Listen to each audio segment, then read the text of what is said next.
Depois eu vou falar um pouquinho sobre o Oncomovimento, que é um projeto que eu tenho em parceria com a Camila Favarão Adorni. A gente criou esse projeto que tem vários braços, e aí no final da palestra eu vou explicar um pouquinho, vou contar um pouquinho sobre o projeto. Então, vou deixar vocês em suspense aí sobre o Oncomovimento. Tem algumas pessoas que acho que já conhecem. E aí hoje eu vou falar um pouquinho sobre a questão de reabilitação física, exercícios físicos em câncer, né? Em oncologia, que esse é o tema da palestra de hoje. Eu brinco que vamos descomplicar o complicado, né? Só para falar um pouquinho sobre o meu trabalho, um pouquinho do meu currículo. Enfim, eu sou fisioterapeuta, sou especialista em oncologia e trabalho na área há mais ou menos um pouquinho mais de 10 anos já.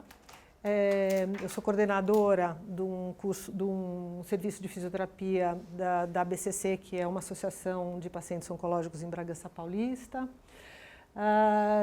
De pregresso, assim, a minha relação com a atividade física, eu fui bailarina profissional, então isso para mim está no meu DNA, a questão do movimento, a questão da dança, do esporte, é uma coisa que foi presente na minha vida, acho que desde que eu me conheço por gente. Eu parei de dançar, mas isso acho que me trouxe um olhar que agregou muito na minha prática como fisioterapeuta. E aí, junto com a minha especialização em oncologia, que eu fiz no Pérola e no Einstein, fiz as duas especializações, eu juntei também alguma coisa que eu vi que fazia sentido, que era a área de cuidados paliativos também, e a terapia ligada a distúrbios venolinfáticos, que é a linfoterapia.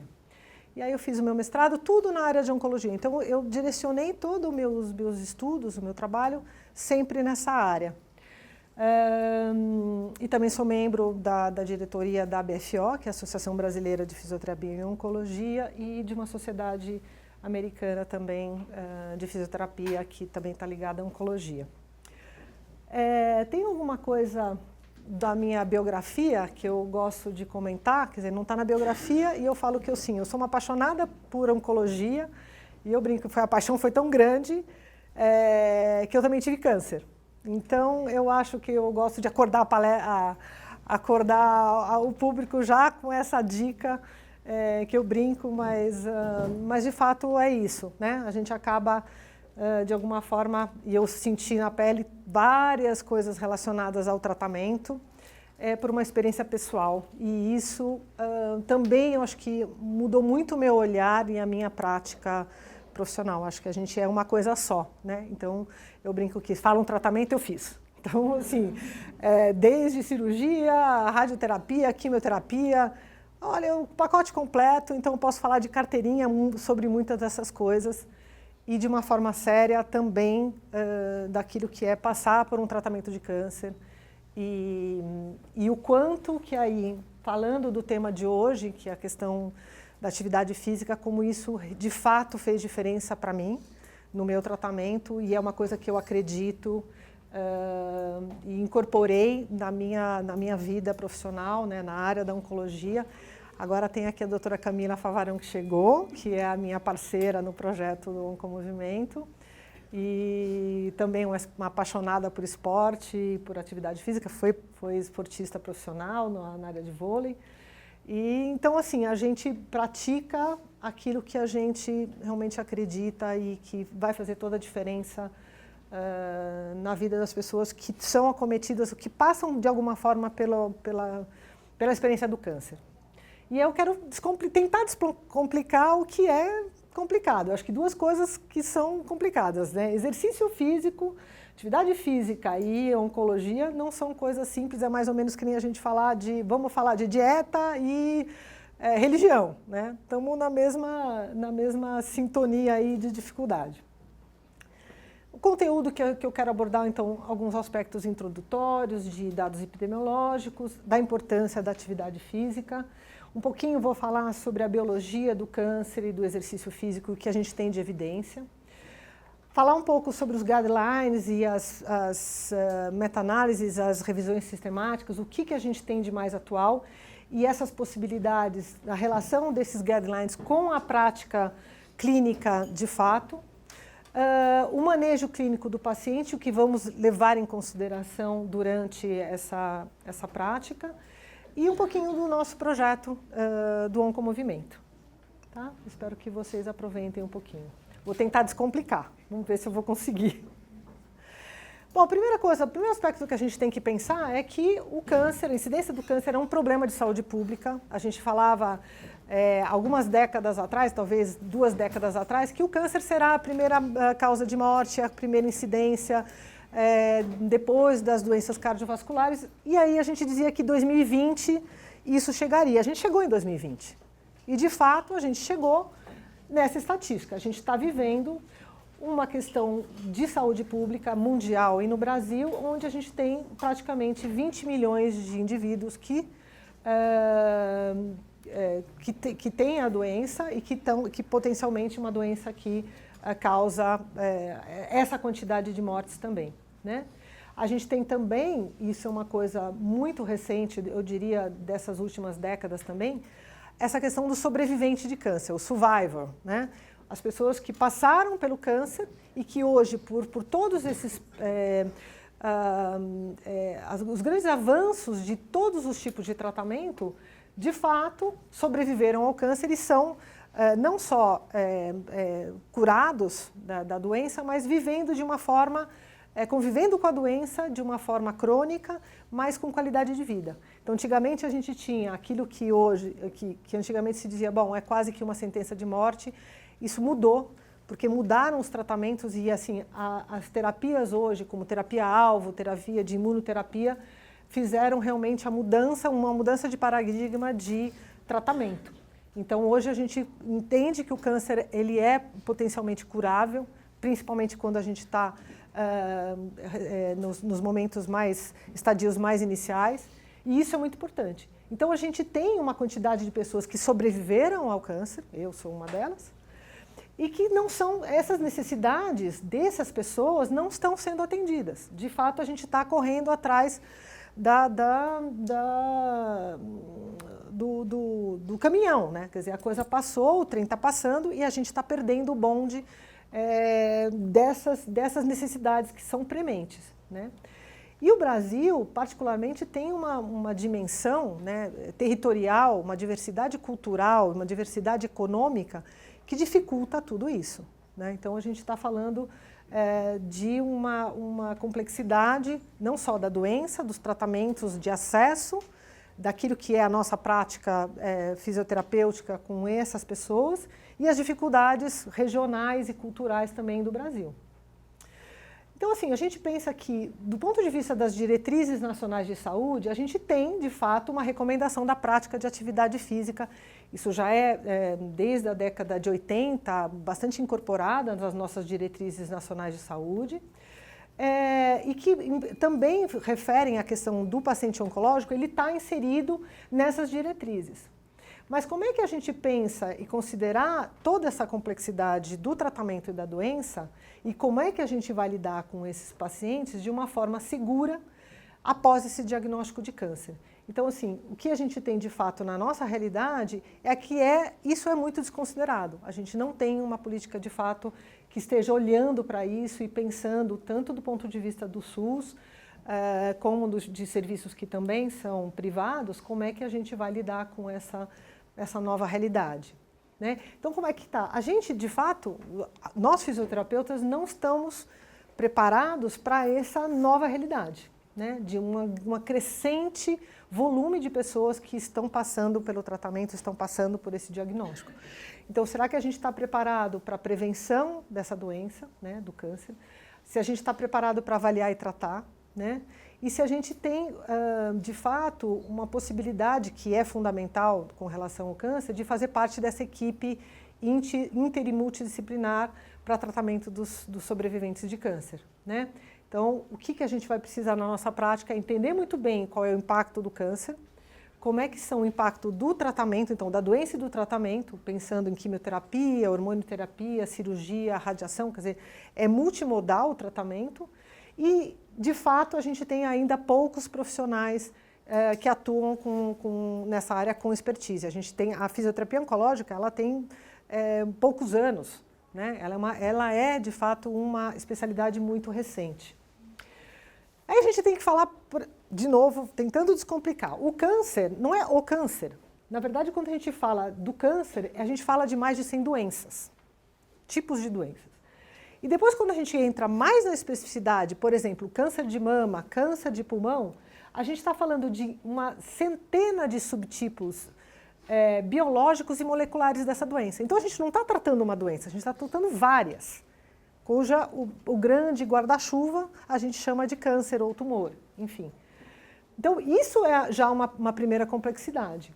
A segunda coisa importante é que o tratamento hoje, ele já entendeu essa lógica, a lógica interna do câncer, de que não é uma doença, mas várias formas e subtipos, e que precisam ser entendidos, porque eu preciso de armas cada vez mais específicas para que a gente consiga combater o câncer de uma forma mais eficiente. Então, os tratamentos hoje de quimioterapia, eles passaram a não ser uma coisa tão genérica. O tratamento de imunoterapia, ele entende que o câncer, ele pode ter diferentes alvos moleculares, essa célula que se transformou e se tornou uma célula neoplásica, e que eu posso tratar de uma forma mais eficiente, com menos efeitos colaterais e mais eficácia para aquele tipo de tumor naquela pessoa, com aquele biotipo específico. Então, a gente chama que hoje a medicina na oncologia é uma medicina de precisão, é uma medicina personalizada. Eu não trato mais uma pessoa que tem câncer de pulmão, eu trato uma pessoa que tem câncer de pulmão, as características são X, Y, Z, e eu começo a ter armas específicas para tratar de uma forma mais eficiente aquilo. Então, eu não preciso mais dar, de repente, quimioterapia, mas eu posso dar um tratamento imunoterápico que tem muito mais eficiência e muito menos efeito colateral do que uma quimioterapia. A fisioterapia, ela está inserida nesse mundo, né? É um mundo onde tem uma quantidade de armas terapêuticas novas, que tem uma quantidade enorme de efeitos colaterais, uma quantidade enorme de ações nos vários sistemas da pessoa que está recebendo esse tratamento.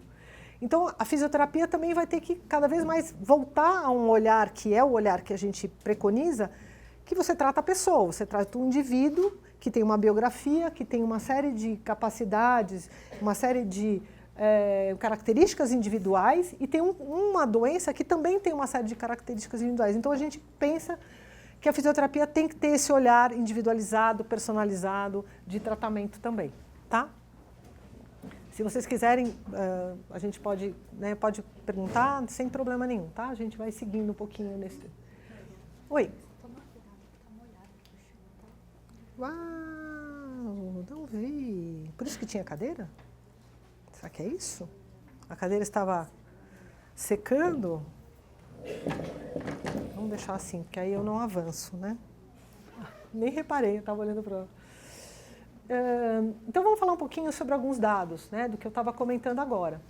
O Brasil deve ter, nesse biênio, né, considerando 2018 e 2019, praticamente 1.200.000 novos casos de câncer nesse período. E aí, obviamente, pensando sempre que para as mulheres de maior incidência é o câncer de mama, nos homens a questão do câncer de próstata, enfim, as incidências mais recorrentes de câncer são essas esperadas, e praticamente então 600.000 novos casos por ano, se a gente excluir os melanomas, né?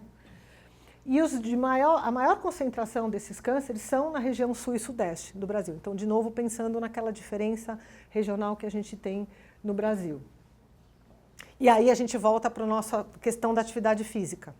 A atividade física pode reduzir de 25% a 40% o risco de câncer. Então, olha que coisa maluca. A gente tem uma arma e a gente podia dizer um remédio, se fosse um remedinho, que a gente falasse, olha, se você praticar atividade física regular, o indivíduo tem como diminuição de risco de ter uma doença como câncer de 25% a 40%. Todo mundo acha que vai tomar esse remédio. E se for um remédio, todo mundo toma sem pestanejar. Agora começa a falar de se exercitar, a pessoa já fala, que preguiça, levantar cedo, não sei. Então, assim, existe uma mudança de hábito intrínseca a essa questão, mas a gente tem que prestar muita atenção nesses dados e não são desconsideráveis, né? Então, isso para a gente ter uma distribuição populacional dos 10 mais recorrentes, mais incidentes tipos de câncer. Então, para a mulher, câncer de mama, cólon e reto em segundo lugar, colo de útero ainda já está em declínio, né? Quem assistiu até a aula da doutora Samantha ouviu um pouquinho a respeito disso. Os homens, próstata, traqueia, bronco e câncer de pulmão, cólon e reto em terceiro lugar. Então, esses são os tipos de câncer mais incidentes. Quais que são os desafios, se a gente for pensar, nessa questão do exercício físico e dos modelos relacionados a isso em oncologia? A gente tem, sempre pensando em modelos baseados em evidência, e a gente precisa avaliar muito bem esse paciente e ter essas diretrizes que envolvam todo o programa de reabilitação, tanto no pré, como durante o tratamento e pós-tratamento. E aí os desafios do profissional que vai estar à frente desse tratamento, né, entender que esses benefícios envolvem uma prescrição personalizada e que os efeitos vão ser muito importantes para a redução dos efeitos adversos do tratamento e da doença.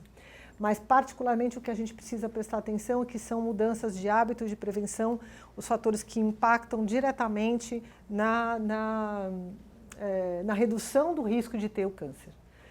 A gente tem essa revisão bem importante e bem recente de 2018, ligado ao American Cancer Society, que é uma revisão feita por uma mesa de especialistas e que falaram sobre a questão da atividade física e o risco de se ter o câncer. O que eles mostraram, o que eles analisaram de vários estudos, são assim, centenas e centenas de estudos envolvidos, e o que eles tiraram de conclusão nesse painel? Que dos estudos envolvidos, 35% das mortes do mundo seriam evitáveis com a prática regular de atividade física. Então, assim, não foi só que eles pescaram um ou outro estudo, eles fizeram uma grande meta-análise e uma grande avaliação dos estudos que foram feitos no mundo todo. E o que eles olharam? Que, particularmente, aproximadamente 13 tipos de câncer seriam evitáveis, então poderiam ter menor risco de acontecer, e os de maior impacto, maior evidência seria para câncer de mama, com uma redução de mais ou menos 20% e 12% em câncer de colo. Então, assim, são fatores modificáveis e que a gente tem que pensar nesse novo modelo de estimular as pessoas e de estimular na nossa prática esse olhar. Esse aqui é um outro estudo que mostra a relação de nutrição e atividade física, também com grandes guidelines envolvidos. E aí, de novo, relacionado com o que eu estava falando, se a gente falou de 20% de câncer de mama poderia ser evitado, a gente pega um dado mais concreto. Então, eu pego 10 mulheres, 2 mulheres poderiam não ter câncer de mama por conta de praticar o exercício físico regular. Então, é um impacto que a gente não pode desconsiderar isso.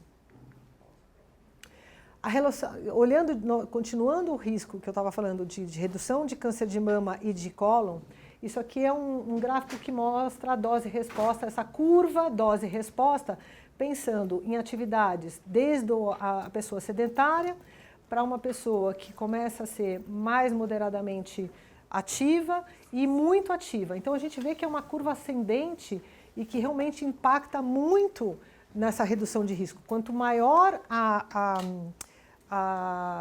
quantidade de exercício, de dose de exercício realizada, muito maior o efeito de diminuição de risco da doença. E aí, esse é o resultado daquele estudo que eu estava mostrando, que eu mostrei os 2 slides atrás, mostrando exatamente isso. Uma grande evidência, forte evidência para câncer de colo, para câncer de mama, principalmente na pós-menopausa e com os pacientes que têm um status menopausal específico são cânceres que são, por exemplo, receptores positivos estrogênicos. Então, pensando que a atividade física vai reduzir os níveis de estrógeno e vai se beneficiar, então a gente começa a ver populações específicas com benefícios específicos do exercício. Né? Então, de novo, uma dosagem específica para uma população específica, a gente começa a identificar aquelas pessoas que também vão se beneficiar mais, aquela coisa que a gente chama de farmacocinética e farmacodinâmica do exercício. Como é que a pessoa que exerce, que faz o exercício físico, tem maiores ou menores benefícios. São fatores individuais, né? E fatores relacionados também ao tipo de câncer. Alguns outros a gente não tem tanta evidência, como os de colo retal e mama, que são os de pulmão, pâncreas, ovário, próstata, rim, estômago. Então, aqueles outros 13 tipos de câncer que eu comentei. Então, a gente tem muita coisa para considerar, pensando nos serviços públicos e privados, como é que a gente vai desenvolver esses programas de fato, quando a gente tem poucos recursos humanos e físicos, né? A questão de ambientes hospitalares, os financiamentos públicos e as políticas públicas não acontecem, e como é que a gente vai recomendar esse modelo de tratamento dos pacientes. Internacionalmente, a gente tem muitas diretrizes internacionais falando disso, desde a americana, o canadense, o Canadá é muito forte, a Austrália hoje lançou assim, duas diretrizes bem robustas a respeito do exercício físico em câncer, na Europa e no Japão, né? E o que se fala das recomendações gerais para essa população que passa pelo câncer, a gente tem, eu vou botar no outro slide que eu acho que vai ficar mais fácil. Não, eu explico aqui, depois eu explico no outro. O que a gente teria em linhas gerais do que se poderia prescrever exercício físico para essa população? Para prevenção, 150 minutos por semana de intensidade moderada ou 75 minutos de intensidade vigorosa. E associado a isso, a atividade aeróbica, a gente teria que ter também a associação de um treino de resistência de força, de 2 ou mais vezes por semana, também são diretrizes gerais para que a gente precise considerar. E essa intensidade vigorosa deveria ser de 20 minutos também, 3 vezes por semana. Então, essas são linhas gerais que os estudos falam de diretrizes. O que você chama de intensidade vigorosa? Intensidade linear?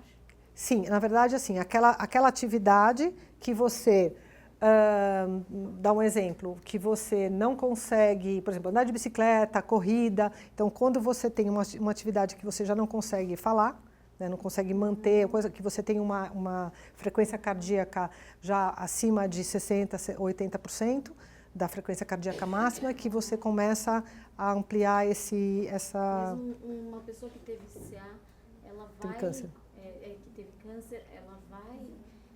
Isso a gente está falando, no geral, uma população de câncer que... Isso que eu vou falar mais para frente.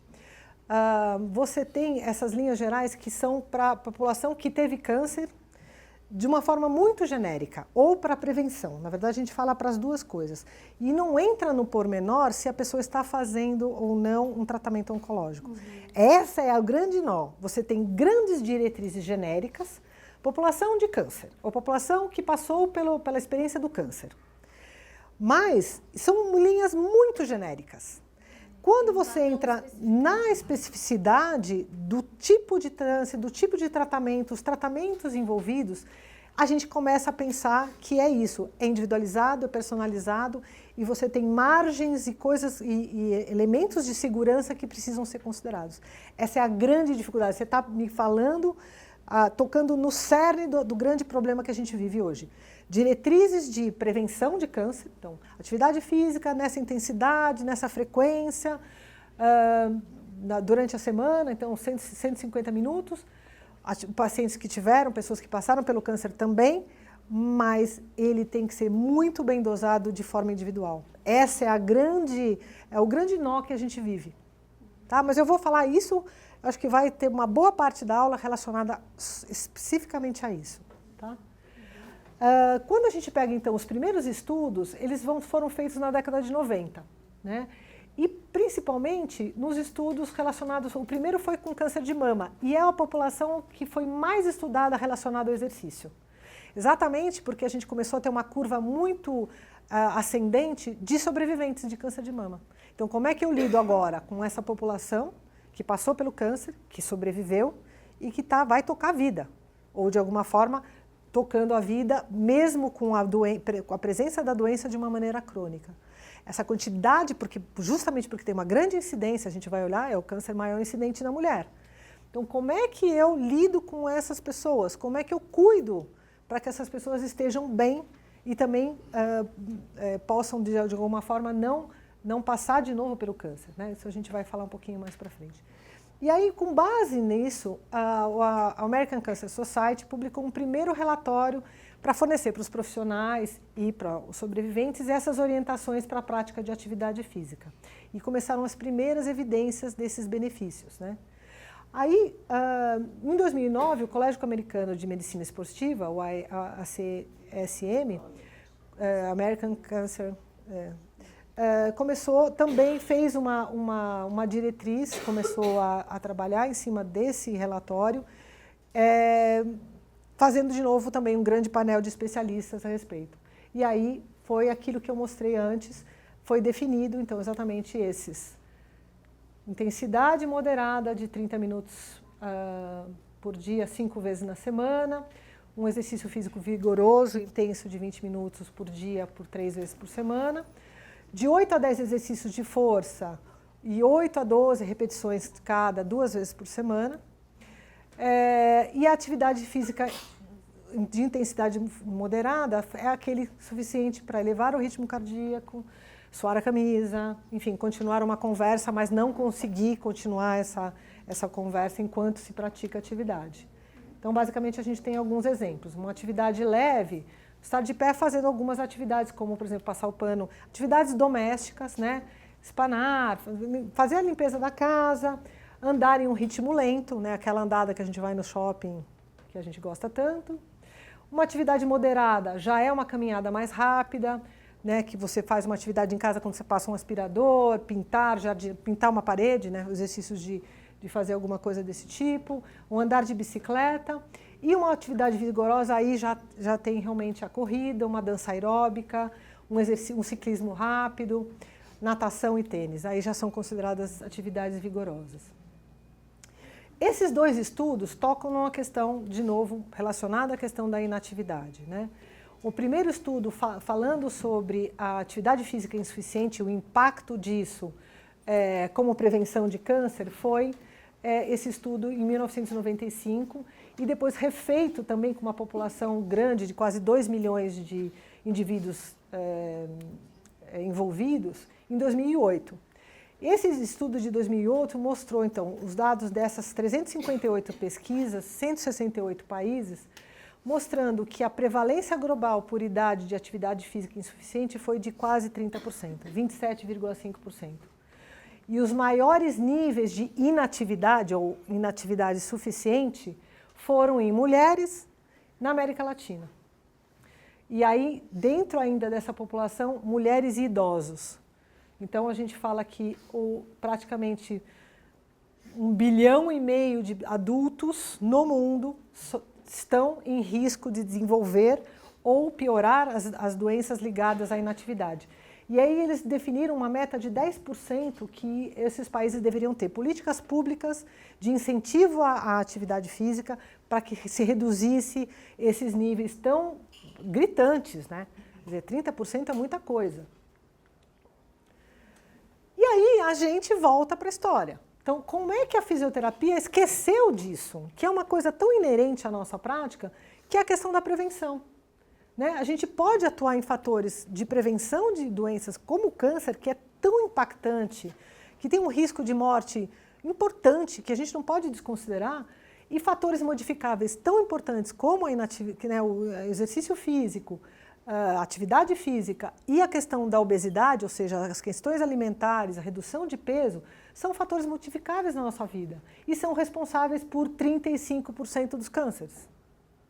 Gente, a gente precisa parar e pensar até em termos da dimensão que tem o Brasil e do poder que a gente tem nas nossas mãos, de estar com as pessoas que a gente lida no dia a dia e que a gente estimular essas mudanças de hábito de fato faz a diferença na vida delas, na perspectiva de vida, no aspecto econômico até se a gente for considerar, né, de políticas que a gente não consegue lidar. A gente sabe que nosso sistema de saúde está quebrado, está sobrecarregado, a gente não tem como tratar essas pessoas. Como é que a gente vai enfrentar isso se a gente tem uma arma tão poderosa?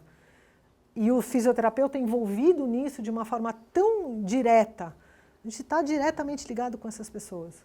Então, a promoção de saúde faz parte da nossa profissão, né?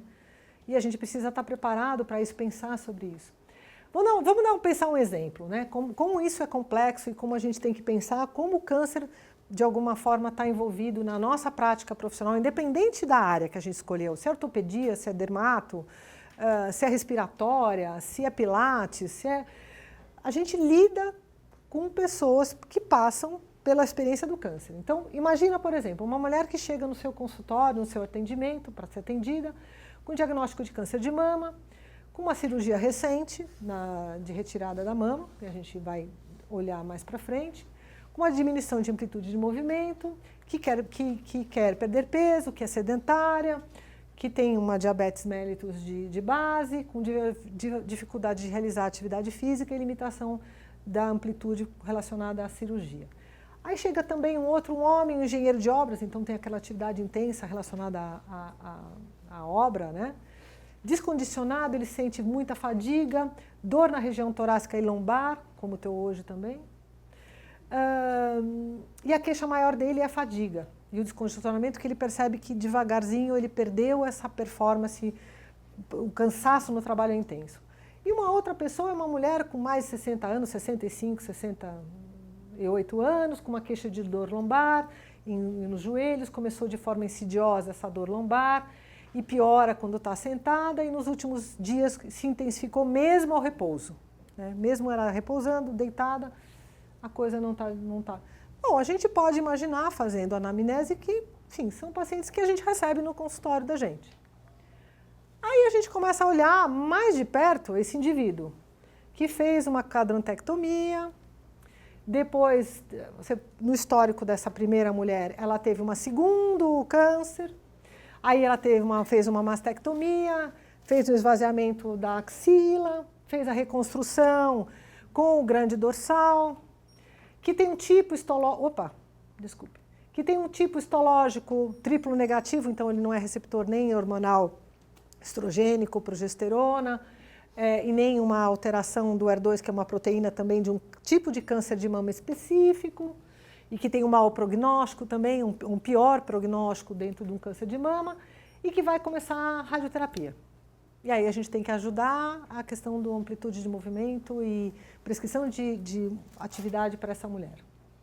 Aí o segundo homem que foi lá, que era o cara que trabalha com obra, etc., teve um câncer de próstata há 4 anos atrás, ele faz uso de uma privação androgênica, uma medicação que diminui toda a parte de hormônios androgênicos para controlar uma possível recidiva, então ele tem essa fadiga e não faz segmento direito com o médico. Homem, né? Começa, vai que esse ano vai, outro ano não vai. E a terceira é uma senhora que teve um histórico de câncer de ovário 2 anos e meio atrás, com estadiamento já mais, ao diagnóstico já mais avançado e que também tem essa questão da dor. Como é que vocês se sentem atendendo essas pessoas? Provavelmente a gente não tem já tanta segurança como, é uma lombalgia, tá tudo bem, né? Eu vou tratar. Então, a gente começa a complicar o descomplicado, né? Eu queria descomplicar, mas eu estou complicando. E é isso mesmo, né? Por isso que eu insisti lá na frente que isso vai fazer parte da nossa vida, porque essas pessoas estão passando, né, uma incidência enorme dessa doença, as pessoas estão sobrevivendo e a gente está atendendo essas pessoas. Dá para entender a questão? Então, qual que é o papel da atividade do exercício físico relacionado ao câncer? Redução de risco da doença, melhora da tolerância e eficácia das drogas, né, dos quimioterápicos, radioterápicos, enfim, durante o próprio tratamento, prevenção de uma recorrência, então a volta da doença, controlar os efeitos adversos no pós-tratamento primário, porque muitas vezes o que a gente vê é isso, que os pacientes terminam o tratamento, mas continuam com uma série de efeitos e queixas relacionados ao tratamento, osteopenia, dor, artralgias, mialgias, uma série de coisas que acabam persistindo depois do tratamento, por exemplo, de quimioterapia. Ou pacientes que continuam fazendo terapia hormonal, né, para redução do risco de câncer de mama, que tem muita dor articular, tem inclusive problemas de síndrome de Kervan, muita coisa relacionada ao tratamento hormonal, né? Redução, então, dos riscos de comorbidade. E em pacientes de câncer avançado, pensando em pacientes de cuidados paliativos, a gente tem uma melhora de qualidade de vida muito grande, uma melhora desse bem-estar, inclusive de tempo, né, de prognóstico mesmo de vida. Então, não é desconsiderável. Então, isso que eu estou falando, o câncer e o exercício físico, o impacto desse exercício físico regular, ele vai acompanhar todo o histórico de doença relacionado ao câncer, desde o diagnóstico, desde a prevenção, no final do tratamento, os efeitos colaterais e na cura e na recidiva também tem uns efeitos muito importantes de redução desses efeitos, né? Esse guideline, por exemplo, italiano, que é adaptado do American College of Medicine, mostra exatamente isso, que todos os tratamentos, cirurgia, rádio, quimio, hormônio e terapias esteroides, têm uma série de alterações funcionais do paciente e que são impactadas pelo exercício físico, tanto do ponto de vista, né, da parte física como emocional. O que a gente tem aqui, então, de benefícios? Melhora da cardiorrespiratória e do condicionamento físico. Redução de estresse, redução de dor, redução de severidade dos efeitos colaterais, redução de depressão e ansiedade, redução de cardiopatias, de fadiga, de coisas mais importantes relacionadas ao tratamento, redução das neuropatias periféricas. Muitos tratamentos, alguns tratamentos quimioterápicos podem favorecer as neuropatias periféricas. Melhora da qualidade do sono, do humor, da concentração, interação social, quer dizer, as pessoas têm uma melhora desse condicionamento, ela tem um melhor convívio, da função cognitiva, de qualidade de vida e principalmente também o impacto no sistema imunológico. Esse aqui é um estudo que mostra, por exemplo, essa questão de alterações importantes metabólicas e funcionais fisiológicas ligadas à carcinogênese e ao tratamento do câncer. Então, o que acontece? O metabolismo, o mecanismo do câncer vai induzir uma série de efeitos fisiológicos metabólicos e patologias de sistemas vão ser impactados por esse câncer e pelo tratamento, tanto do ponto de vista cardíaco, pulmonar, neural, ósseo e musculoesquelético. E aí a gente vai ter essas alterações cardiorrespiratórias, do condicionamento da força, da composição corporal, do sistema imunológico e qualidade de vida. Os estudos em animais vão mostrar que os treinos de exercício podem olha o poder, olha, isso tem muito estudo hoje. Hoje é exponencial a quantidade de estudos relacionados a isso. Controlar a progressão do câncer, com efeitos intrínsecos, aqueles mecanismos internos do tumor, da própria mecanismo de aceleração e duplicação do tumor. Então, taxa do crescimento tumoral, possibilidade de metástases, metabolismo interno e aí as respostas imunes relacionadas ao tumor. Regula o crescimento do tumor também com interações de fatores sistêmicos envolvidos no exercício físico. A gente sabe que no exercício físico você tem alterações sistêmicas e também fatores que interferem direto no mecanismo do tumor. Também tem alívio de efeitos relacionados ao câncer, dos tratamentos que eu já falei, né? E a melhora da eficácia. Então, outra coisa que se demonstrou é que o exercício físico melhora, por exemplo, potencializa a eficácia de uma quimioterapia. Tá? E uma coisa importante também é que essa prevalência e incidência de câncer é sempre maior quanto mais a pessoa envelhece. Então, pessoas com mais de 55 anos têm maior prevalência de câncer. E aí tem também maior risco de recorrência, maior risco de outros cânceres, além do câncer primário, associado a doenças cardiovasculares e a morte prematura. Então, assim, esse estilo de vida sedentário vai aumentar todos esses aspectos em indivíduos com mais idade.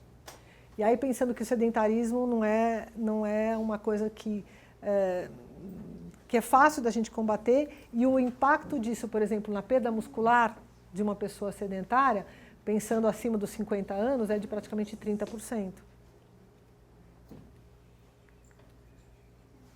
E aquilo que eu falei, quando eu associo o sedentarismo à obesidade, e esse é um estudo super recente, de 2019, que vai relacionar o sedentarismo e obesidade extremamente assim, ligado, associado a câncer. Então, cada dia a gente vê mais estudos relacionando esses aspectos. E, de novo, olhando para a realidade brasileira, de cada 10 mulheres com câncer de mama, 2 têm essa combinação. Sedentarismo e obesidade. Basta olhar em volta aqui, né? A gente olha para o nosso lado, a gente já sabe que é o que a gente vê mesmo, na família, amigos. É muito importante. E aí a gente tem também estudos, não só em animais, mas muitos deles ainda baseados em estudos em animais, sobre os mecanismos biológicos ligados ao exercício e prevenção, e tratamento também. Que a gente entender esses mecanismos vai mudar a própria estratégia de tratamento do câncer. O que a gente tem de efeitos relacionados ao efeito do exercício no mecanismo do câncer, né, de forma sistêmica? A gente tem a inibição de angiogênese, então redução daqueles novos vasos que vão nutrir, que vão irrigar o tumor que está em grande atividade. A gente tem uma redução de inflamação crônica metabólica pela questão da composição corporal. A gente tem uma melhora da função imunológica, tanto do ponto de vista de aumento de células imunológicas à disposição no organismo como um todo, então aumento a quantidade de macrófagos e linfócitos, e a infiltração intratumoral dessas células, como por exemplo as células NK. Então a gente tem aumento da perfusão sanguínea, que aumenta a quantidade, a possibilidade dessas células de defesa entrarem no tumor, no estroma tumoral. Então isso é importante. A gente tem 2 aspectos. A gente tem um aspecto de aumentar as células de defesa disponíveis. A outra coisa, eu ajudo o sistema imunológico a identificar, eu melhoro a qualidade do meu sistema imunológico. E a outra coisa, eu tenho uma disponibilidade maior de células, mas eu tenho, por exemplo, células NK com aumento. Você concorda que se eu tenho uma maior perfusão, um maior metabolismo, metabolismo induzido pelo exercício, eu tenho maior aporte sanguíneo e esse aporte ele leva as células imunológicas para dentro do tumor, para ajudar a combater, que é isso que mostra aqui. Entendeu? Então são mecanismos metabólicos gerais do organismo e mecanismos internos do tumor. Ele tem essa dinâmica. E isso é mostrado em estudos com animais. Então, o exercício vai modular tanto o microambiente do tumor, do próprio tumor, quanto a necessidade de uma resposta imune eficiente. Eu tiro o indivíduo daquela depressão imunológica. A gente sabe que o estresse e vários mecanismos, ele deprime a nossa resposta. A nossa Pensa que a gente, o tempo inteiro, todas as nossas células, em alguma medida, sofrem alterações. O que a gente tem no nosso corpo? Erros inatos que na duplicação das nossas células podem acontecer. E o nosso organismo sabe, ele identifica que está acontecendo na mitose, na duplicação da célula, falou, aqui tem alguma coisa errada. Ele vai lá e repara. Começam a outros erros. Putz, está tão errada essa célula, está tão esquisita. É que nem uma célula que tem cabeluda com cabelo azul. O próprio sistema entendeu que aquilo está esquisito. Então, ou eu reparo, pego lá, vou tingir o cabelo de azul, tinjo de marrom de novo e tudo bem, e continua a duplicação, ou eu decido, e isso é um mecanismo interno da célula, que eu vou levar à morte programada. Está tão ruim essa célula, ela tem uma qualidade tão ruim nessa duplicação de proteínas e todo o processo, que é melhor eu abortar. E eu tenho uma apoptose programada dessa célula para não acontecer. Uma coisa que acontece, se tudo isso dá errado, eu tenho um sistema imunológico que consegue identificar essa célula esquisita e falar, poxa, é como se fosse um antígeno mesmo. Ele é identificado como um antígeno e fala assim, isso é um não próprio, não é próprio do meu sistema, do meu corpo. E o sistema imunológico vai lá e destrói a célula. Só que quando a gente tem indivíduos e pessoas que, sobre uma série de aspectos, inclusive do estresse, começa a falhar esse sistema imunológico em identificar essa célula estranha, que não é mais como deveria ser. Dá para entender? E o exercício físico vai modular tudo isso. Exercício físico, numa certa intensidade, numa certa frequência, numa certa modalidade, ele tem a capacidade de modular todos esses aspectos. É incrível. No câncer de mama, a gente tem muita evidência dessa oncoproteção dependente do exercício para a redução de fator de risco.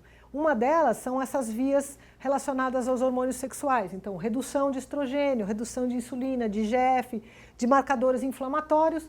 A gente sabe, pelos estudos, que reduz o risco e a recidiva de câncer de mama. Por exemplo, mulheres na pós-menopausa, inclusive, se beneficiam mais quando quando aquelas células se alimentam, por exemplo, de um ambiente estrogênico. Quando a gente fala de receptores de estrógeno, é que o tumor vai, digamos assim, ele se alimenta num ambiente rico desses hormônios estrogênicos, né? Por exemplo. Então, essas mulheres na pós-menopausa, com essa característica tumoral, vai se beneficiar mais do exercício físico e vai ter uma redução menor de risco com a atividade física. Isso os estudos estão mostrando, a gente tem alguns estudos que mostram isso. Então, de novo, é um tipo específico de população de mulheres com um tipo específico de expressão de característica do tumor. Dá para entender? Um câncer de estômago, por exemplo. Uhum. Também é o mesmo benefício, é a mesma prescrição, é o mesmo tudo? De novo, aqui a gente tem sei muita que evidência, muito... mama, colo retal, são os de maiores, forte evidência de alterações. Para os outros cânceres a gente tem evidências, mas cai naquele aspecto de que não tem tanta evidência e, de novo, é personalizado. A gente sabe, em linhas gerais, que o benefício do exercício regular, em uma certa intensidade moderada, a intensidade mais intensa, ele é benéfico. Ele tem um fator protetor. A gente tem que imaginar a história da balança de fatores que são que induzem ao câncer e fatores que protegem. Se eu vou para obesidade, tabagismo, alcoolismo, inatividade, sedentarismo, quer dizer, eu estou fazendo isso na minha balança, eu aumento o meu risco. Quanto mais fatores de risco, eu aumento cada vez mais o meu risco de ter câncer. Então, a gente precisa pegar essa balança e falar exercício, né, redução de gorduras, controle do peso, uma alimentação saudável, não fumar, para que eu diminua o meu risco. Eu tenho um risco já genético, provavelmente, que são responsáveis por algumas porcentagem de cânceres. Né? Então, eu tenho alguns fatores, por exemplo, familiares que podem, então na balança isso pesa. Em que medida isso pesa junto com os outros fatores? A gente está falando disso. Eu tenho essa balança e eu tenho uma arma poderosa para fazer isso e reverter essa intensidade de fatores de risco. Por que eu não mexo nisso? Se não é um remedinho, não tomo uma pílulazinha, então tudo bem. Só se fosse uma pílula, aí a gente toma, a gente faz alguma coisa. A gente tem que mudar a nossa lógica de pensar, né? Professora, perdão, corroborando essa pergunta da também, esses estudos, inicialmente, eles eram muito voltados para pacientes com câncer de mama. Então, é por isso... Por isso que começou as maiores evidências e maiores estudos. Hoje se ampliou. Hoje você tem estudos em vários tipos de câncer. Câncer de pulmão. Você tem estudo mostrando, por exemplo, o benefício pré-tratamento, quando tem o diagnóstico e já começa um tratamento de força, de melhora de capacidades respiratórias, cardiopulmonares, para enfrentar, por exemplo, a cirurgia. para você ter menos complicações no pós-cirúrgico, para você ter menos complicações também durante o tratamento de quimioterapia, por exemplo. De novo, o exercício, a gente por exemplo, tem estudos que não tem necessariamente a ver com isso do exercício físico, mas, por exemplo, tem um povo que eu chamo um povo louco, na França, que faz aquelas cirurgias torácicas fast track, que logo depois da cirurgia já põe um cara em pé, já vai andando no corredor. Vocês já viram isso? E é maravilhoso, porque realmente eles não limitam a ingesta de alimentos e de muito pouco de ingesta líquida, e fazem o cara fez uma lobectomia e depois ele está aí, ó, horas depois da cirurgia fazendo... Eu vi, o médico veio, eu fui assistir a aula dele, eu fiquei chocada. Então a gente tem coisas assim até fora da curva. Então muito estudo, né? Muita coisa. Mas isso é benéfico. Sim, e assim, de novo, é um protocolo, assim, na França, no hospital X, os caras fazem isso, um treinamento da equipe, dos médicos, da equipe de enfermagem, todo mundo, fisioterapeuta, todo mundo envolvido para acontecer um troço que eu estou falando, esse tipo de coisa. Por exemplo, o cara terminou a cirurgia, ele faz praticamente a cirurgia meio que acordado, com níveis de analgésicos malucos, e o cara põe o cara para andar no corredor. 2, 3 horas depois da cirurgia. Aí não acaba caindo a mobilização precoce, então... Mas aí elevada à enésima potência. Mas procurem esses artigos, são impressionantes, assim. Claro que eu já estou botando o extremo, mas só para se ter uma ideia do que já está se pensando hoje, né? Mobilização precoce em UTI, putz, a gente já começou a reverter toda essa lógica do, né? O paciente oncológico antes era, nossa, vai fazer quimioterapia, puxa, tem que descansar, tem que ficar quietinho, né? Aquilo que era antigamente, todo o paradigma é, paciente oncológico tem que ficar quietinho, tem que ficar descansando, comer, engordar, sabe assim? Diminuir ritmo, hoje mudou completamente. Hoje é o contrário disso. Um paciente com câncer, que teve câncer, e ele falou, olha, durante os 42 dias que ele fez rádio, câncer de próstata? É. Ele fez braquiterapia? Eu não sei os Realmente, nomes, né? que eu não sou dessa área. Tá. Mas enfim, ele falou assim, ele não conseguia fazer nada, ele chegava em casa, ele ia direto para a cama e não fazia nada. O problema é que a inatividade ela leva a uma exacerbação da fadiga que já faz parte do próprio tratamento. Então, o tratamento ele leva a fadiga. E hoje os estudos também mostram que se você perdura essa inatividade, quanto mais inativo, maior a fadiga. Tem muito estudo hoje em fadiga que diz exatamente isso. Numa certa quantidade, numa certa progressão, numa certa dosagem, ele é extremamente benéfico para a diminuição de fadiga no tratamento e no pós-tratamento. Mas agora ele está bem, né?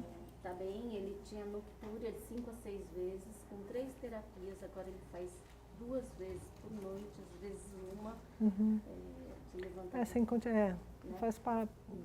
Acontece no pós-operatório. Mas, de novo, exemplos de novo. Quem é ele? Qual o histórico de atividade física? Como ele começou? A performance que ele começou esse tratamento? De handball. Nossa. Foi campeão foi jogador da seleção brasileira. Descondicionamento pode ser enorme. Perda, né, sarcopenia pode ser enorme. Tudo isso a gente tem que pensar e tentar reverter, né? Tentar prevenir exatamente esses efeitos. Nesse período ele deve ter tido Muita muita massa muscular massa. também, né? Porque ainda não tinha... Com certeza. Mas faz 5 anos, né? Você quer perguntar?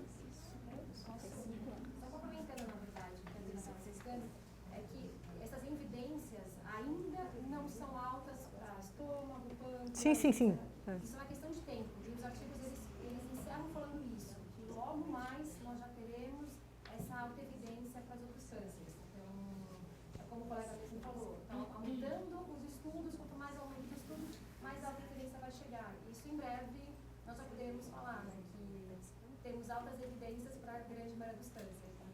Exatamente.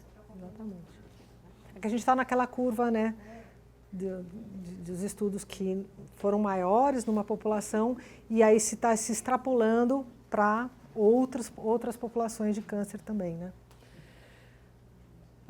E aí aquilo que eu falei, que existem mecanismos individuais de resposta e adaptação ao exercício também, né? Cada um é cada um. Como é que por exemplo, esse senhor que você comentou, a resposta dele, a adaptação dele, provavelmente até pelo histórico de ser um cara ativo, de praticar esporte com uma forma regular, a resposta dele provavelmente é muito melhor, favorecida, né, do que outro. Então, de novo, é muito individualizado. A gente tem um monte de, então, adaptações relacionadas ao treino de resistência e endurance nos pacientes, que vai, então, cardiopulmonar, a questão, por exemplo, da capacidade aeróbica, massa IMC, massa magra, massa gorda, a densidade óssea, né? Uma série de processos e adaptações que vão acontecer por conta do exercício.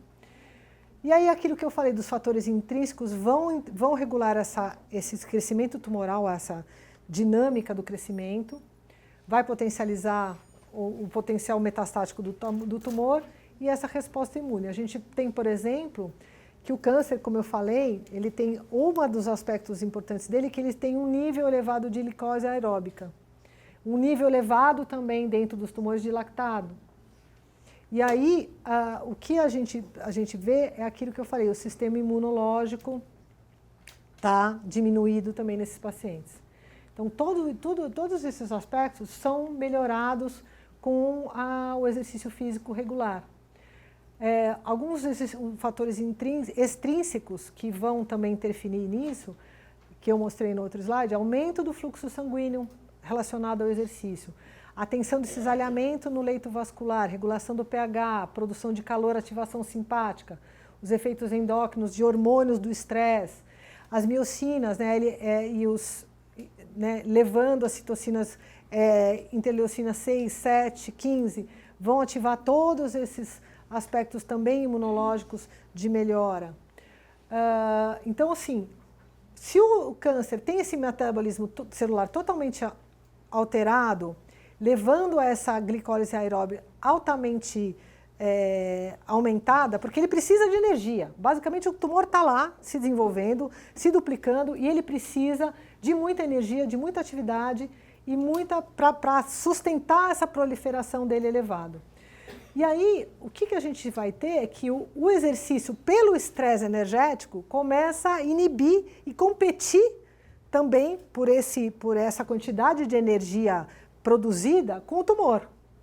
Então, assim, são os tumores mais suscetíveis a esse estresse relacionado ao exercício vigoroso, vai ser mais sensível à atuação dos efeitos do exercício. A mesma coisa relacionada, por exemplo, ao jejum e restrição calórica. Então, alguns tumores são mais suscetíveis a essa lógica. Então, exatamente isso. Os tumores com alto metabolismo são os mais afetados. Ele vai lutar por esses substratos de energia, brigando com outros tecidos que estão ativos metabolicamente induzidos pelo exercício e competir com isso. E aí ele acaba minguando, ele acaba reduzindo a sua atividade metabólica intrínseca do tumor por conta disso. Então você deixa o tumor mais vulnerável. Então o exercício físico começa a deixar o tumor mais vulnerável, eu posso melhorar os efeitos do tratamento de algumas drogas com essa prática regular. Então eu vou associar o exercício e tratamento. Dá para entender um pouquinho a lógica? Você reduz a quantidade de energética disponível ele está fazendo um paralelo disso. Né? Por exemplo, por isso que se fala aqui, dietas altamente calóricas, com alta quantidade de açúcar, você disponibiliza a glicose, isso é inflamatório, é pró-inflamatório, você gera tecido gorduroso. Isso, de novo, é comida para o câncer. Então, ele fala a mesma coisa, quando eu reduzo isso, o exercício reduz, o exercício reduz também a tecido adiposo, reduz a insulina, reduz o nível de açúcar, e eu estou, de novo, na balança, melhorando os aspectos que vão interferir no mecanismo do tumor. Tá? Outra via importante é essa da mTOR, que é muito falada, que as pessoas conhecem muito por sintetizar proteína, hipertrofia muscular. É uma via super importante também, muito estudada, e as tentativas são de inibir essa via no tratamento de câncer. Porque, por exemplo, essa proteína que está disponível na célula, ela é responsável pela síntese de proteínas, de lipídios, do próprio citoesqueleto, né? Então a camada fosfolipídica, essa proteína emitória, ela é responsável por essa manutenção e responsável por exemplo, o mecanismo de sobrevivência e autofagia também. Então, a resposta muscular de treinamento de resistência ativa essa via que normalmente ela está, ao contrário, ela diminui essa via que está aumentada pelos processos tumorais e o exercício vai diminuir isso, né? Então vai diminuir essa possibilidade. É facinho, não vou falar, tá? Mas ela está aqui, ó. É coisa simples. Quer que eu explique? Vou descomplicar. Não vou não. É só para vocês entenderem a quantidade de mecanismos envolvidos nesta porcaria aqui, dessa proteínazinha mTOR C1. Hã? Não, pior, né? Pior. Mas você vê que essa via, ela é responsável por via glicolítica, por via de produção de triglicerídeos, de aumento de produção de lipídios. Então, assim, oxigenação, aumento de energia, a mTOR ela também estimula a produção de ATP. Então, o câncer adora, né? Adora estimular essa via do mTOR. Tá? Não vou falar, né? Óbvio. Passa, abafa o caso, vamos para frente, né? Eu não vou explicar aquilo. O exercício vai competir com essa via e vai diminuir isso, né? O exercício vai, na verdade, diminuir essas vias, vai sinalizar para que ela aconteça menos. Assim como as drogas, tem alguns imunoterápicos que também tentam inibir essa via. Porque a mTOR é como se o câncer ficasse estimulando feedback positivo dessa via, para ter mais ATP, mais energia, mais glicose. Tudo aquilo que ele quer, ele estimula, ele manda sinalizações para que essa via esteja ligada, né, o tempo inteiro ligada. A gente tem um monte de revisões sistemáticas e diretrizes, então.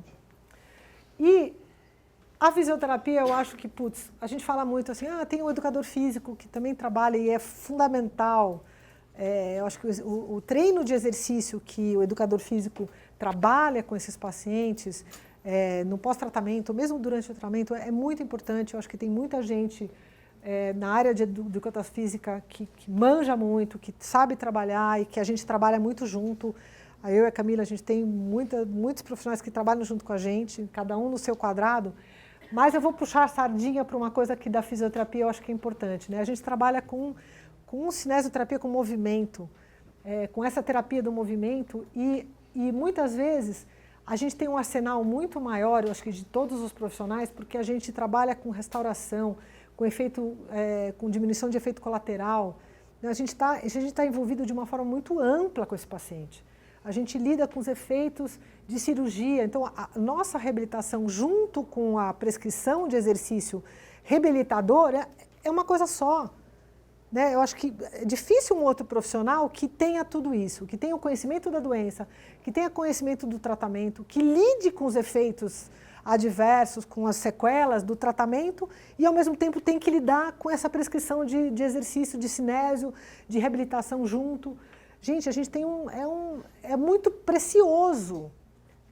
É muito precioso isso. Eu falo isso, eu falo para a Camila, quem trabalha com oncologia trabalha com saúde, trabalha com promoção de bem-estar, de qualidade, de reabilitação, daquilo que é possível de melhora funcional. E eu acho que, qual outro profissional consegue isso mais do que a gente? Né? Então, tudo isso de prevenção, restauração, manutenção, alívio de sintomas, dos efeitos secundários, a educação para o autogerenciamento desses pacientes, né? É uma chave isso, né? Você pode, por favor, voltar um slide, queria tirar uma foto? Qual? O anterior. Esse. Deixa eu pegar e tirar a foto da diretriz aqui. Obrigada. É isso. E as revisões, então, são feitas, claro, para a prescrição, estruturar a prescrição desses exercícios específicos para o câncer. Então, individualização, a especificidade, a segurança, a viabilidade e a progressão desse treino, dessa atividade prescrita para os pacientes. Essas diretrizes, aquilo que eu falei, são ostensivamente consistentes com a população em geral. Ele não vai entrar, quando a gente entra, principalmente alguns tipos de câncer que eu falei, próstata, mama, colo retal, etc. E não dão conta das especificidades do paciente oncológico em tratamento. Aí é que está o pulo do galo e a complexidade que você me perguntou no início da aula. Eu tenho diretrizes muito gerais, muito genéricas.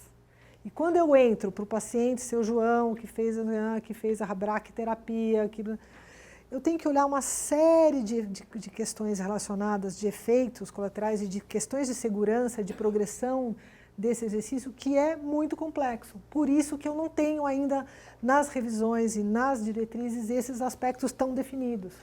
Um monte de coisa, né? A gente tem uma série de estudos, é tanta coisa, eu pincelei algumas coisas, né? Muitos estudos, muitas diretrizes, bem consistentes, inclusive. E as dificuldades são isso, como é que eu vou orientar essa prática com essas contraindicações ainda sendo escassas para a prescrição de exercício, elas são escassas. Identificar e gerenciar essas contraindicações potenciais do exercício físico e a grande heterogeneidade dos riscos e comorbidades desses pacientes.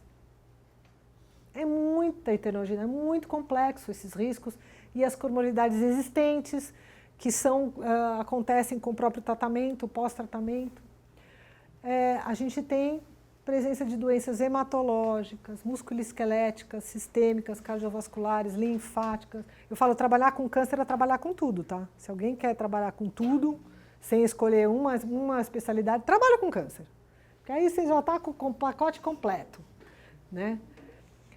A gente tem diversos tratamentos, diversas drogas, diversos protocolos, imunoterapia, que é um mundo, hoje é o mundo da oncologia, ele vai se revolucionar com os imunoterápicos. A gente tem a presença das doenças crônicas, das comorbidades. E aí, quais são essas barreiras específicas para a gente fazer essa consideração de prescrição? Uma das coisas que a gente tem definido nos guidelines é esse FIT, que eles chamam, que são os guidelines, os princípios desses guias, né, gerais de prescrição, que dizem respeito à frequência, que deve ser adequada, a intensidade, então existem alguns parâmetros, tempo do exercício, a modalidade e a disponibilidade de equipamento para ser realizado. E aí, um dos guidelines americanos bem importantes, ele mostra que a prescrição, então, precisa ter esses pilares, avaliação muito bem detalhada do paciente, a determinação de prioridades de saúde, a identificação das capacidades e adequação das intervenções, que são os primeiros pilares nessa complexidade, a prescrição de exercício, e aí dentro da prescrição de exercício eu tenho o total dose de exercício que eu vou prescrever, todas essas modalidades que eu falei, intensidade, modo, frequência, duração, a progressão desse exercício, o monitoramento desse exercício, a educação do paciente, e a mudanças de comportamento individuais. E aí o follow-up disso daí. Então, é um monte de coisa para a gente pensar e acompanhar o paciente. Posso falar? Uhum. Eu sou professora de educação física também. Ai, pronto, então. E, assim, eu E fisioterapeuta? Isso é um combo. Em reabilitação cardíaca pelo INCOR. Pronto. E lá, para a gente trabalhar com grupos especiais que são os cardiopatas, hipertensos, diabéticos, obesos, os fatores de risco, mais os já com algum tipo histórico de câncer. Isso, né? A gente não usa treinamento intenso. Né? Não, inclusive porque... Só de intensidade leve a moderada e nunca a gente chega numa intensidade alta. Pergunta, um paciente que teve um diagnóstico de câncer que é um maratonista. Então, mas ele está... Tá vendo? Então, é isso que eu quero dizer. Os padrões são média da população. Quando eu entro no específico, eu estou lidando com pacientes que estão totalmente sedentários, descongestionados, com algum tipo de atividade, nenhuma atividade, muita atividade. Cara, a Camila tem um paciente que é um maratonista, que está fazendo tratamento... Ele fez imunoterapia, fez radioimunoterapia e hoje, depois de um ano do tratamento, ele está em condições, o VO2 dele máximo é melhor do que a Quando ele tinha... de começar o tratamento. Você acha barato? Oi? Você acha barato? Ele tem melanoma. Então, gente, vou dar o meu exemplo. Fui uma pessoa extremamente, assim, tinha bailarina de 8 horas por dia, né? Sempre parei de dançar, continuei nadando, corria 8 quilômetros por dia durante muito tempo, depois parei e hoje, quando eu tive o diagnóstico, por exemplo, eu tinha uma atividade regular, de atividade aeróbica, enfim. Comecei o tratamento super bem. Lá pela segunda químio, eu já comecei a descer a ladeira. Comecei a apresentar uma cardiotoxicidade, tive derrame pericárdico, tive arritmias cardíacas, tomei uma quimioterapia muito cardiotóxica, que é um esquema TAC, e fui piorando. No final do tratamento, eu não só não fazia nenhuma atividade, como não subia 2 degraus de escada. Tinha um derrame pericárdico moderado, tinha extrasístoles que parecia o Philip Glass, né, um cara de música que quem conhece sabe que é, um negócio maluco, 130 de frequência de base, reduzindo menos de 50% de fração de ejeção e queriam fazer a última quimio em mim. Eu não fiz a última quimio porque eu tinha certeza que eu ia morrer. Eu decidi não fazer a última quimio. Mudei de médico. Meu médico hoje é o Drauzio Varela, que é o cara que fala, né, que a gente só se mexe, a gente é maluco, mas a gente só se mexe por 3 coisas. Atrás de comida, fugindo do inimigo e atrás de sexo. Fora isso, ninguém curte muito uma academia, né? Mas ele disse para mim na época, quando ele me avaliou, e eu estava com essa cardiotoxicidade, que eu ia ganhar um ECC, ele falou, para o tratamento e vai caminhar, vai fazer atividade física diária, porque você reduz 20% da sua possível recidiva, você reduz 14% com exercício físico regular, contra 7% se você fizer a última químio. Vai andar, vai fazer exercício físico. Eu ia ganhar um ECC, eu tenho certeza disso. Se eu não morresse, eu ia ganhar um ECC. Talvez não, porque você tinha... Não, então, não é o talvez, de novo, é cada um... Não tem certeza, cada um tem o seu... Isso, é isso que eu digo, cada um tem a sua história. E a sua história não é replicável. E eu não posso pegar minha história para replicar com ninguém. E hoje você não tem esse nível. Eu mantenho. Para não ter recidiva, eu gosto, não é, sinceramente, claro que tem inconscientemente isso, mas eu gosto porque eu adoro, eu gosto de fazer, eu sinto prazer, é uma coisa que faz sentido para mim. De novo, tem muita coisa que precisa também fazer sentido para a pessoa e ela tem que ter consciência. A gente não impõe nada, né? A gente pode tentar ajudar a pensar novas possibilidades. Modo de exercício, então, relacionado a esse FIT. O que está disponível, possibilidades para fazer o exercício, o que o paciente quer de fato fazer, o que é seguro para esse paciente, esse treinamento aeróbico de força, né? Aqui só as pulgas realmente se animam, né? O resto não está tão animado assim. Também é uma coisa que as diretrizes mostram, que o incentivo ao paciente do início precoce dessa prática melhora as condições cardiorrespiratórias, a tolerância ao tratamento. Então, ele tem menores complicações se ele começa mais precocemente o exercício. Sempre supervisionado, então não tem como não ser supervisionado. Durante o tratamento de quimioterapia, então aí sai dos grandes guidelines e a gente vai entrar para a especificidade. Eu vou monitorar esse paciente, eu vou fazer uma progressão e uma avaliação prévia muito importante. Eu vou monitorar ele com todos os parâmetros importantes. Durante o exercício, eu preciso monitorar esses possíveis efeitos. As diretrizes também recomendam que o exercício não seja realizado nessa proximidade de tratamento, né? Dá uma pausa. E aí, esse aqui, por exemplo, é um artigo que mostra que é seguro, sim, que não houve não foi reportado nenhuma morbidade ou mortalidade durante o exercício máximo, com as questões de segurança bem estabelecidas. Mas, e aí, claro, a gente tem linhas genéricas, eu vou falar assim rapidamente, mas o que eu acho mais importante é mostrar esse estudo, por exemplo, do Lancet, que é uma revista muito importante, exatamente ele pensando nessa questão de segurança e que precisava ser pensada justamente por todo esse aumento dessa população, eles fizeram, de novo, evidências, fizeram uma conjunção de vários profissionais, pensando no que se deveria ser publicado de seguranças, de parâmetros que deveriam ser prestados nos serviços de treinamento de exercício com os pacientes com câncer.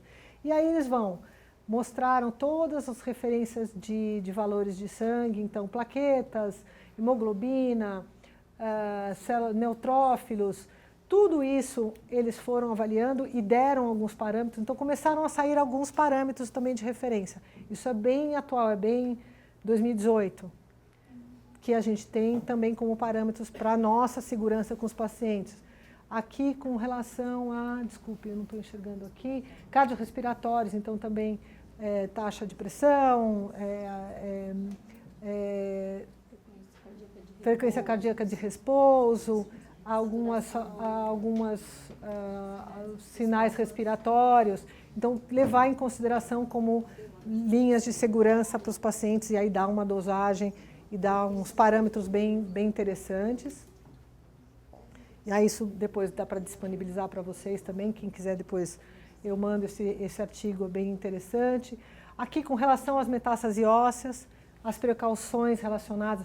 Metástase óssea também é um grande genérico. A gente tem metástases que são osteolíticas, osteoblásticas, mistas. Então, como é que eu vou trabalhar com esse paciente?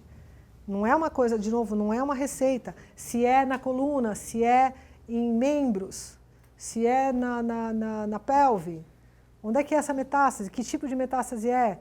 Eu posso trabalhar com carga e dependendo do tipo de metástase, eu devo trabalhar, porque isso vai ajudar na osteogênese. Então, de novo, eu tenho que saber como é que está essa doença, como é que está o tratamento, como é que está o tratamento para estimulação e proteção óssea desse paciente, tá? Aí, estou terminando, tem mais pouquíssimos slides, alguns exemplos, por exemplo, linfedema, que é muito frequente, que é muito incidente. Aí a gente vai ter que indicar, isso é importante, ou antigamente braço, membro com linfedema não pode carregar peso, não pode fazer isso. Hoje mudou completamente. A gente tem remama, tem grupos de pacientes que estão fazendo exercício com remo. A gente sabe o contrário, se a gente não trabalha com bomba muscular, a gente não tem eficiência desse sistema, eu vou favorecer o linfedema. Claro, de novo, excesso, progressão. O que é peso para mim, o que é peso para ela, o que é peso para a paciente que nunca fez exercício. Né? Aquela paciente que fazia já remo antes, que jogava tênis, como é que eu vou fazer, como é que eu vou prevenir linfedema em mulheres que são completamente diferentes do ponto de vista de status funcional, histórico de exercício físico? Eu tenho que levar em consideração tudo isso. Mesmo assim, eu tenho que ter parâmetros de segurança, de avaliação, se o risco dela é aumentado para linfedema, eu tenho que talvez prescrever medidas de contenção, né, de braçadeiras ou para membro inferior. Então, tudo isso eu tenho que trabalhar a intensidade, a resistência a isso de uma forma progressiva. Uso, talvez, aconselhar, dependendo se ela tem um risco grande ou se ela já apresenta um linfedema subclínico ou clínico já, cada um vai ser um tipo, cada um vai ser uma prescrição, um tipo de braçadeira, como é que ela vai começar o exercício. É tudo tão particularizado que não dá para a gente generalizar. Por isso que as diretrizes serão diretrizes. Porque o meu paciente será o meu paciente, aquela mulher será aquela mulher, né? Então, exacerbação, por exemplo, às vezes você começa um treino de força e ela fala, putz, estou sentindo meu braço pesado, senti que está meio... Então, você vai monitorar isso, se às vezes você pisou na bola, se aumentou a dose e ela respondeu com... É a história do copo cheio, um paciente que tem um risco ou já tem linfedema, você trabalha com copo cheio, aumentou... carga, aumentou calor, aumentou metabolismo, pode dar uma desequilibrada. Então, você vai trabalhar numa faixa de segurança, de conforto e junto com ela. Né? De novo, é muito individualizado, é a progressão muito individualizada. Então, ir com a tolerância, quanto maior tolerado, né? Medidas, perimetria, todas as avaliações. Com a sarcopenia, a mesma coisa. Também eu tenho que indicar bem o exercício, pensar nas terapias, por exemplo, de privação hidrogênica, que pioram a sarcopenia. Mas eu vou, de novo, ir pelo que a gente tem dos treinos das diretrizes, e aí, de novo, progressivo, com a intervenção nutricional importante, se é que eu preciso estar junto com o nutricionista, vendo qual é a necessidade de aporte calórico, nutricional que ele vai precisar para dar base, porque senão não gera um músculo nenhum, né? Não ganho massa nenhuma, não ganho força, não ganho nada. E também não ganho nada se eu não fizer exercício. Então eu preciso das duas coisas, eu preciso de um balanço energético eficiente. E aí um monte de coisa, eu tenho o teste de dinamômetro de força, todos os testes para prescrição e acompanhamento da performance do paciente, né? E aí a fadiga, a mesma coisa. Também eu tenho alguns parâmetros e, de novo, em cima desses parâmetros eu vou dosar, eu vou individualizar, né? Então, de novo, eu tenho parâmetros e a coisa tem que ser individualizada e parametrizada conforme o paciente, a tolerância, a evolução, momento do tratamento, se ele está em tratamento, se a fadiga é durante o tratamento, é uma coisa, se ele está no pós-tratamento, é outra coisa. Eu terminei o tratamento com uma fadiga absurda, só que 6 meses depois eu já estava no México subindo, o México já tem 3.000 e lá vai pedrada de altitude, e aí eu fui numa cidadezinha perto da cidade do México, que eu subi mais 200 e tantos metros, em subida como se fossem escadas, porque era Tepoztlán e era uma coisa dos maias que tinha lá em cima, e eu consegui subir. Cheguei lá com náusea, quase morrendo, enfim, depois de toda essa... Eu acho que me arrisquei muito, mas cheguei, climatizado, e 10 anos depois eu refiz o mesmo caminho, em menor tempo, cheguei hoje, 10 anos depois, 13 anos depois da quimioterapia, eu subi uma velocidade muito mais rápida, cheguei super bem lá em cima, conversando no meio do caminho, às vezes com a minha filha. Então, assim, você vê, né, como houve uma recuperação grande. Fragilidade óssea, como eu falei também, de novo treino, avaliação, pedida de exames para a gente avaliar direitinho. No pós-tratamento, a gente ainda tem uma série de sintomas e questões para a gente acompanhar esse paciente e melhorar com a prática, com a prescrição de exercícios em cima desses pacientes. E esse aqui é um exemplo, por exemplo, de utilização de medidores, aqueles passímetros, né, de iPhone. Então, tem várias estratégias que dá para trabalhar com os indivíduos. Papel da fisioterapia, deixar alguns recados. A gente precisa, então, isso é de promoção de estilo de vida saudável, incluindo atividade física e nutrição adequada. As intervenções de exercício estão sendo usadas e incorporadas no tratamento e a gente precisa não só fazer essa prescrição, mas monitorar essa resposta. E mais pesquisas, a gente precisa fazer pesquisa, pensar em como a gente pode ajudar e pensar a novas... Enfim, muita coisa para a gente estudar ainda. A gente precisa de vocês aí pensando. Motivar os pacientes para essa prática, para o autogerenciamento dessa prática, a educação disso, os grupos de apoio que a gente pode também ajudar a estimular que isso aconteça, permitir que esses pacientes tenham algum controle sobre suas vidas, estabilidade e rotina, eu acho que isso é muito importante, e voltar a ser uma pessoa ativa, voltar ao seu trabalho, à sua vida, convívio, família, porque impacta muito, né? É um tratamento, é uma doença que impacta todas as dimensões da pessoa. E é isso. E o Oncomovimento, ele surgiu de toda essa necessidade que eu e a Camila sentimos. A Camila, na verdade, é que me chamou para participar. A ideia foi dela, junto com um médico que ela trabalha há mais de 10 anos, pensando que a gente né, percebemos a necessidade de que isso fosse de alguma forma fomentado. Então a gente tem alguns canais de vídeos, algumas coisas na rede social, mas assim, a ideia do Oncomovimento é a divulgação disso, a importância disso, a formação de profissionais, a discussão entre os profissionais a respeito disso, o acompanhamento do paciente de uma forma personalizada. A gente tem vários braços E esse é o braço mais novo e mais querido do Oncomovimento, que é o projeto Mulheres em Movimento. O que a gente pensou? Que a gente poderia criar, então, um grupo.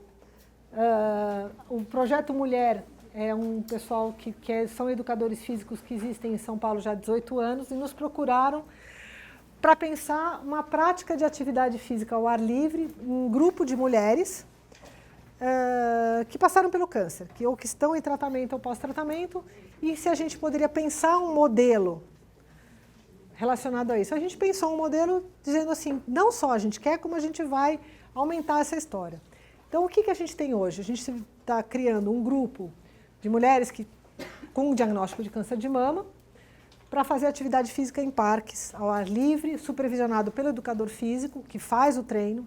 A gente nós fisioterapeutas, fazemos avaliação e acompanhamento mensal, quinzenal num primeiro momento e mensal. E a nutricionista. Então, a pessoa vai passar pela nossa avaliação nutricional, tudo junto, e a gente vai acompanhar todo o treino durante o ano. Né? Essa é a ideia, a gente está começando. Só que junto com isso surgiu uma outra história junto com o Oncoguia, que é um portal e é um instituto. Falou, olha, Tânia, a gente tem uma ideia, a gente tem um grupo muito grande de mulheres com câncer metastático. Por que a gente então não faz um grupo de mulheres metastáticas? E aí surgiu a Mulheres em Movimento, que é um grupo que surgiu agora, estamos no primeiro mês, a gente está na avaliação dessas pacientes.